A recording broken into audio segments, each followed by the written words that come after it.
Assalamualaikum warahmatullahi wabarakatuh. Saya Faikotur Rohman NIM E 2019-3138. Saya dari Prodi Akuntansi Syariah 3, Fakultas Ekonomi dan Bisnis Islam. Di sini saya akan menanggapi video dari Bapak dosen Abdul Wadud Nafis yang berjudul Pengantar Ilmu Ekonomi Makro Islam. Yang pertama, pengertian ekonomi. Ekonomi berasal dari dua kata, yaitu oikos dan nomos. Oikos artinya rumah dan nomos artinya aturan, tatanan, hukum, dan peraturan. Jika digabungkan oikos dan nomos artinya pengelolaan atau memanage rumah tangga. Sistem pengelolaan seperti halnya sistem administrasi. Ekonomi itu memanage tatanan rumah tangga. Rumah tangga ada dua, yaitu individu dan perusahaan. Yang artinya bagaimana cara mengatur atau memanage uang yang telah didapatkan. Sedangkan pengertian ilmu ekonomi menurut Adam Smith, yaitu sebuah cabang ilmu yang membahas dan mempelajari tentang tingkah laku manusia dalam usahanya untuk mengelola sikap atau mengolah segala sumber daya yang memiliki batasan penggunaan untuk mencapai sebuah tujuan tertentu. Yang artinya mempelajari perilaku manusia. Bagaimana kita mengelola sikap atau perilaku kita kepada manusia dengan batasan-batasan tertentu. Ilmu ekonomi dibagi menjadi tiga, deskriptif, terapan, dan teori.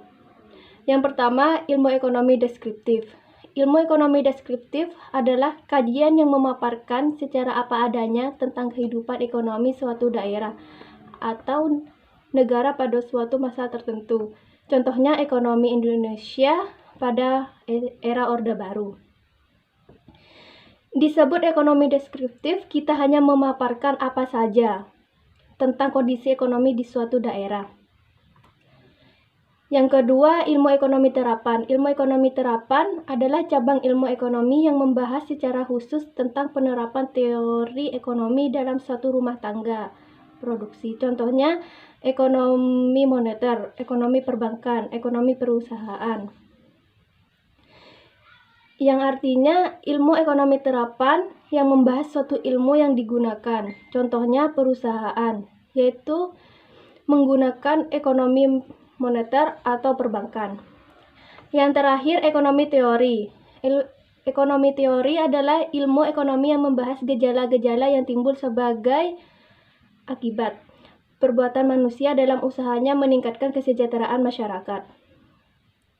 Ilmu ekonomi teori dibagi menjadi dua. Yang pertama, ilmu ekonomi mikro dan ilmu ekonomi makro. Ilmu ekonomi mikro yaitu ilmu yang mempelajari perilaku konsumen dan perusahaan serta penentuan harga-harga pasar dan kuantitas faktor input, barang, dan jasa yang diperjualbelikan. Sedangkan ilmu ekonomi makro yaitu suatu tentang ekonomi secara keseluruhan. Ekonomi makro menjelaskan perubahan ekonomi yang mempengaruhi banyak masyarakat. Dari kesimpulan pengantar ekonomi makro Islam yaitu sebagai bekal kita, sebagai landasan pokok atau referensi awal untuk kita menempuh atau melangkah landasan pokok atau referensi awal untuk kita menempuh atau melangkah materi berikutnya dengan tahapan atau tingkatan lebih tinggi. Demikian dari saya. Wassalamualaikum warahmatullahi wabarakatuh.